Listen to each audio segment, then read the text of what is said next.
வணக்கம். நான் ஸ்ரீ சுந்தர ஞானானந்தா.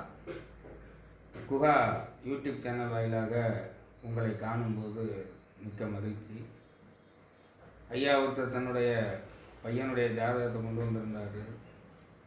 ஒரே பையன், பையனுக்கு இப்போ கிட்டத்தட்ட ஒரு 4-5 ஆண்டுகளாக பொண்ணு பார்த்துக்கிட்டு இருக்கோம், சரியாகவே அமையலை அப்படின்னு சொல்லி கொடுத்தாரு. ஜாதகத்தை வாங்கி பார்க்கும்போது லக்னத்துக்கு 7ஆம் இடத்துல புதன சுக்கிரனும் சேர்ந்து 7ஆம் இடத்துல இருந்துச்சு. சரி, இப்போ இது வரைக்கும் பார்த்ததில் என்ன சொன்னாங்க அப்படின்னு கேட்கும்போது பார்த்தீங்கன்னா, சரி சுக்கிரன் கலத்திர தோஷத்தை 7ஆம் இடத்துல இருந்து கொடுத்தாலும் புதன் கூட இருக்கிறதுனால தோஷம் ஒன்றும் பெருசாக வேலை செய்யாது, அதனால் நீங்கள் தாராளமாக பொண்ணு பாருங்கள், சீக்கிரம் முடிஞ்சிடும் சொல்லிக்கிட்டே இருந்தாங்க அப்படின்னு சொல்லி சொன்னார்.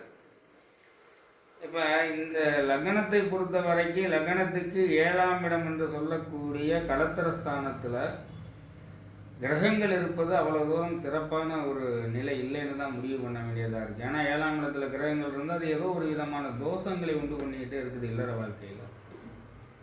7ஆம் இடம் மட்டுமானு பார்த்தா 8ஆம் இடத்துல இருந்தாலும் அதே மாதிரி தான் சிக்கல்களை கொடுக்குது. ஏன்னா மாங்கல்ய ஸ்தானம்னு சொல்லக்கூடியது 8ஆம் இடம். அதே மாதிரி 11ஆம் இடத்து அதிபதி ஒரு ஜாதகத்தில் வலுத்து இருந்தாலும் அவர்களுக்கும் இல்லற வாழ்க்கையில் பாதிப்பை கொடுக்குது. ஏன்னா 11ஆம் இடங்கிறது 2வது இல்லற வாழ்க்கையை குறிக்கக்கூடிய இடமாக இருக்குது. சரின்னு சொல்லி பார்க்கும்போது பார்த்தீங்கன்னா, ஜம்பு மகாரிஷி வாக்கியம் சொல்லி ஒரு சில்லற கவின்னு சொல்லி ஒரு புத்தகம் இருக்குது. அதில் ஜம்பு மகாரிஷி வாக்கியம் சொல்லி ஒரு பாடல்கள் கொடுக்கப்பட்டிருக்கு. ஒரு 100 சொச்சம் பாடல்கள் கொடுத்துருக்காங்க. அதில் என்ன சொல்கிறார் அப்படின்னு பார்க்க போனீங்கன்னா, சுக்கிரனாகிய கலத்திரகாரகனும் சூழ்ந்து வித்யாகாரகன் என்றுரைக்கும் தக்க புதனும் 7ல் இருந்தால் தாசியுடன் சேர்ந்திருப்பான் சுகவானாக அப்படின்னு சொல்லி ஒரு பாடல். அதாவது ஒரு கலத்திர பாவத்தில், அதாவது 7ஆம் பாவத்தில் சுக்கிரனும் புதனும் சேர்ந்துருந்துச்சுன்னா அவன் பெரும்பாலும் நாள் கடக்க என்னன்னு கேட்டிங்கன்னா விலை மாதுகளோடு தொடர்பில் இருக்கிறதுக்கான வாய்ப்பை ஏற்படுத்துன்னு அந்த பாடலில் சொல்லியிருந்துச்சு. அடுத்து பார்க்க போனீங்கன்னா சொன்னாங்க, லக்னத்திற்கு 7ல் புகர் நீசமானால் லக்ஷ்மி கடாஸ்தம் உள்ள மூத்தாளோடு, அதாவது லக்னத்துக்கு 7ஆம் இடத்துல புகர்னு சொன்னால் சுக்கிரன் நீசமானால் அப்படின்னா லக்னம் மீன லக்னமாக இருந்து 7ல் சுக்கிரன் நீசமாக இருந்தால் லக்னத்திற்கு 7ல் புகர் நீசமானால் லட்சுமி கடாட்சம் உள்ள மூத்தாளோடு பக்குவமாய் வாழ்ந்திருப்பான் பாரிநிலை அப்படின்னு சொல்லி ஒரு பாடலில் சொல்லியிருக்கார். அப்போ 7ஆம் இடத்துல சுக்கிரன் இது நீசமடைஞ்சாலும் அது கலத்திர தோஷத்தை தான் ஏற்படுது. அதே மாதிரி 7ஆம் இடத்துல புதனும் சுக்கிரனும் சேர்ந்திருந்தாலும் அதுவும் பொதுவாக இல்லற வாழ்க்கையில் குறைபாடுகளை ஏற்படுத்துது.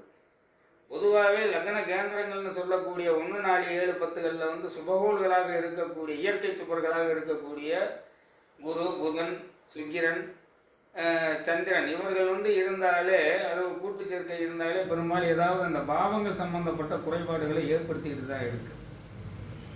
இதில் இன்னொரு விஷயம் என்னன்னு கேட்டீங்கன்னா, மற்ற கிரகங்களையும் பார்க்க வேண்டியது இருக்குது. அதாவது 7ஆம் இடத்துல சுக்கிரனும் புதனும் சேர்ந்திருக்கிறதுனாலே பெரும்பாலும் ராசியோட போய் திருமணம் பண்ணி வாழ்ந்து குடும்பம் நடத்துவாங்கன்னு சொல்ல முடியாது. ஏன்னு கேட்டிங்கன்னா, லக்னத்துக்கு இயற்கை சுவர்களாக இருக்கக்கூடியவர்கள் பார்வை விழுந்தால் கண்டிப்பாக அது மாறிடும். அந்த மாதிரி இடைஞ்சல்களெல்லாம் கொடுக்காது.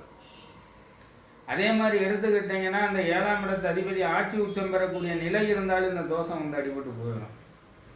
அதே மாதிரி எடுத்துக்கிட்டிங்கன்னா, பெரும்பாலும் இந்த 7ஆம் இடத்து ஆதிபத்தியம் வாங்கியிருக்கக்கூடிய கிரகத்தோடு அந்த லக்னத்திற்கு யோகராக வரக்கூடியவர்கள் 5, 9 கூடியவர்கள் இணைந்திருந்தாலும் இந்த தோஷம் அடிபட்டு போயிடும். அதனால் 7ல் புதன் சுக்கிரன் இருந்தால் அந்த மாதிரி இருக்கிறவங்க பூராமே தாசிகளோடு இல்லற வாழ்க்கையை நடத்துவாங்க அப்படின்னு நம்ம முடிவு பண்ண முடியாது. இது ஒரு கான்செப்ட். இது இந்த மாதிரி இருந்தால் அந்த மாதிரி இருக்குதுங்கிறத ஆராய்ஞ்சு நடந்த நிகழ்வுகளை பார்த்து தான் அந்த பாடல்களில் எழுதப்பட்டிருக்குது. அதே மாதிரி எடுத்துக்கிட்டிங்கன்னா, பெரும்பாலும் இல்லறத்தை நல்லறமாக்குறதுக்கான வேலைகளை எந்த வீடுகள் செய்யணும்னு கேட்டிங்கன்னா, 2ஆம் இடம் அந்த வேலையை செய்யும், 7ஆம் இடம் அந்த வேலையை செய்யும். இந்த 2, 7ம் நல்லா வலிமை பெறக்கூடிய நிலை இருக்கணும்னா அதுக்கு 5ஆம் இடமும் 9ஆம் இடமும் வலிமை பெற்ற வீடாக இருக்க வேண்டும். அந்த வீட்டு அதிபதிகள் பலம் வாய்ந்தவர்களாக அந்த வீட்டுக்கு நல்ல இடங்களில் 6, 8, 12ல் மறையாமல் நல்ல ஒரு திரிகோணாதிபதி இன்னொரு திரிகோணத்தில் இருக்கக்கூடிய நிலையோ இல்லை அவரவர்கள் சொந்த வீட்டில் இருக்கக்கூடிய நிலையில் இருந்தாலும் அவர்களுக்கு வாழ்க்கை எந்த விதமான தோஷம் இல்லாத ஒரு நல்ல சுபிட்சமான வாழ்க்கையை வந்து ஏற்படுத்துவதற்கான வேலையை வந்து இந்த கிரகங்கள் வந்து பண்ணிடும். இது இந்த மாதிரி அமைப்புகள்லாம் பார்க்க போனாங்கன்னா ஒரு சில ஜாதகங்களில் வந்து வருது, அது அதுக்கு தகுந்த மாதிரி இருக்குது. நம்ம ஒரு சில ஜாதகங்களை ஆய்வு பண்ணி கேட்கும்போது என்ன அழகான மனைவியாக இருந்தாலும் சரி, நல்ல வசதி வாய்ப்புள்ள மனைவியாக இருந்தாலும் இந்த மாதிரி தொடர்புகளை வந்து அவர்கள் அதிகம் விரும்பக்கூடிய நிலை வந்து இருந்துகிட்டு இருக்குது. அதனால் ஒரு ஜாதகத்தை பொறுத்த வரைக்கும் நம்ம வந்து எடுத்தவிட்டே பார்த்துட்டு இந்த மாதிரி 7ஆம் இடத்துல வந்து புதன் சுக்கிரன் இருக்குது, இல்லை 7ஆம் இடத்துல போய் சுக்கிரன் நீசமடைந்து இருக்காரு, அதனால் இந்த மாதிரி பெண்களோடு இப்படி தான் அவர் வாழ்வார் வைப்பாரெலாம் நம்ம முடிவு பண்ண முடியாது. இந்த 12 பாவங்களில் இல்லறத்தை தொடரக்கூடிய அத்தனை பாவத்தை பார்க்குறது மட்டும் இல்லாமல் பூர்வ புண்ணியம் பாக்கியஸ்தானம் இந்த 2 அதிபதிகள் என்ன நிலையில் இருக்காங்கன்னு பார்க்கணும். அப்படி வந்து பார்த்து ஆய்வு பண்ணி திருமணத்திற்கான வாய்ப்பை வந்து செய்யணும். அப்புறம் அவர் அந்த ஜாதகத்தை வாங்கி பார்க்கும்போது லக்னத்துக்கு 7ஆம் இடத்துல வந்து புதன் சுக்கிரன் இருந்தாலும் அந்த 8ஆம் பாவ ஆதிபத்தியம் வாங்கியிருக்கக்கூடிய கிரகம் வந்து ஒரு நல்ல நிலையில் இருந்துச்சு. 2வது லக்ன சுபர்னு சொல்லக்கூடியவனுடைய பார்வையை வந்து பெற்றிருந்துச்சு.